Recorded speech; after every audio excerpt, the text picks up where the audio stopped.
உலக புகழ்பெற்ற தஞ்சை பெரிய கோவிலில் ஆருத்ரா தரிசனத்தை முன்னிட்டு நடராஜ பெருமானுக்கு சிறப்பு அபிஷேகம் வெகு விமர்சையாக நடைபெற்றது.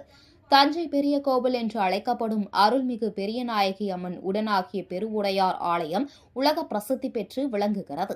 இக்கோவிலுக்கு உள்ளூர் வெளியூர் சுற்றுலா பயணிகள் மட்டுமின்றி வெளிநாட்டு சுற்றுலா பயணிகளும் வந்திருந்து கட்டிடக்கலையையும் சுவாமியையும் தரிசனம் செய்து வருகின்றனர்.